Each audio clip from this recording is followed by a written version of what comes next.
বিএনপির এগুলো বলতে এখন আর ভালো লাগে না। এখন ধরেন বিএনপির দিক থেকে বিএনপির দায়িত্বশীল যারা আছেন এবং একেবারে টপ লেভেলে হাই কমান্ড বলি, বিএনপির অ্যাক্টিং চেয়ারম্যান তারেক রহমান, তিনি বলছেন যে বিএনপি মিডিয়া ট্রায়ালের শিকার হচ্ছে। এটা আমরা অস্বীকার করি না। বিএনপি যতটুকু ঘটছে, যতটুকু পরিমাণটাও একেবারে কম না, তার চেয়ে আবার পাহাড় সম অভিযোগের মধ্যে পড়ছে।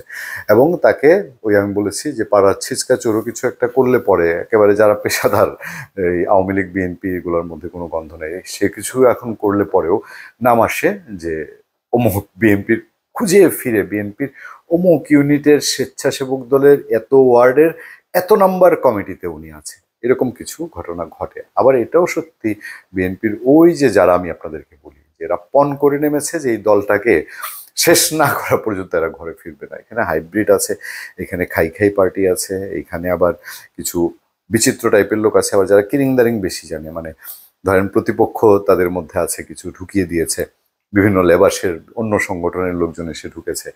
এরা মিলে এমন একটা পরিস্থিতি তৈরি করেছে, একবার দেখবেন দেশের উত্তরে তো আরেকবার দক্ষিণে, একবার পূর্বে তো একবার পশ্চিমে, এটারে ওটা মারে, এটারে ওটা কাটে, এইটা দখল করে ওইটা দখল করে, মানে একটা বিতিকিচ্ছিরি কাণ্ড কারখানা। এবং ওপেন ওপেন এরা যেগুলো করছে, অস্ত্র শস্ত্র নিয়ে গিয়ে চাঁদা যাচ্ছে, মারছে, ধরছে, কোনো কেউ কারো কথা শুনে না। মানে হাইকমান্ড যে বারবার বলছে যে এইসব আমরা টলারেট করবো না, বহিষ্কার করছে, সমানে বহিষ্কার। গত 7 মাসে যে পরিমাণ বহিষ্কার বিএনপি এবং এর অঙ্গ সংগঠনে হয়েছে, আমি জানি না যে এইটা অতীত হয়েছে কিনা। এইবার চট্টগ্রামে একখানা কাণ্ড কারখানা ঘটিয়েছে বিএনপির লোকজন।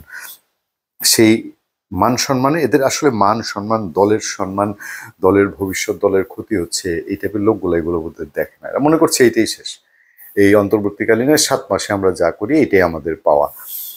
খবর হলো যে বিএনপির দুই পক্ষের সংঘর্ষ, গুলিবিদ্ধ সহ আহত 13। কাহিনীটা শোনেন, কাহিনীটা কোন জায়গায়।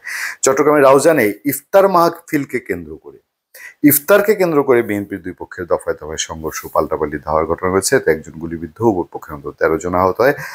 ঘটনাস্থলে 5টি মোটরসাইকেল পুড়িয়ে দেওয়া হয়েছে।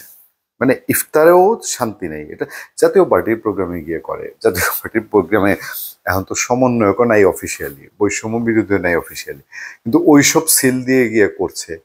আচ্ছা, এরা করছে, এই নিয়ে জল অনেক দূর গড়াচ্ছে।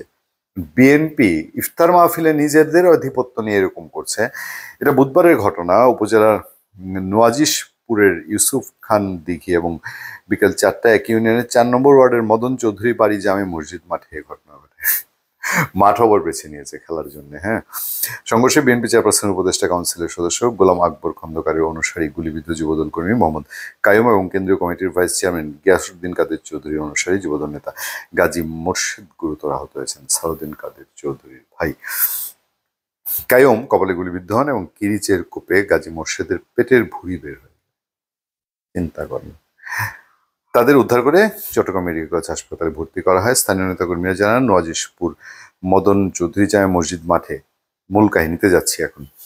হ্যাঁ, গোলাম আকবর খন্দকারের অনুসারী নোয়াজিশপুর ইউনিয়ন বিএনপি যুবদল ছাত্রদল অঙ্গ সংগঠনের যৌথ ব্যবস্থাপনায় ইফতার মাহফিলের আয়োজন চলছিল। এতে গিয়াসউদ্দিন কাদের চৌধুরীর অনুসারীরা 20-25টি মোটরসাইকেল যোগে এসে হামলা চালায়। এতে ইফতার মাহফিল পণ্ড হয়ে যায়। এই সময় মোহাম্মদ কায়ুম নামের এক যুবদল নেতা গুলিবিদ্ধ হন। এই হলো মোদ্দা কাহিনী। আর গভীরে যেতে চাই না। সামনে নমিনেশন যখন আসবে, এখন তো আওয়ামী লীগ নাই, সবচেয়ে বড় প্রতিপক্ষ যেটা বিএনপি, তো সেই ক্ষেত্রে নমিনেশন যখন দিতে হবে, ইলেকশন তো দ্বার প্রান্তে আসছে, প্রধান উপদেষ্টা বারবার বলছেন ইলেকশন ডিউ টাইমে হবে, নমিনেশন দিতে গিয়ে সিচুয়েশনটা কি হতে পারে বলেন তো দেখি। ধন্যবাদ সবাইকে, ভালো থাকবেন, সুস্থ থাকবেন। সত্য, করোনা এবং সহনশীলতার সাথে আপনার সাথে আতিক রহমান পূর্ণিয়া।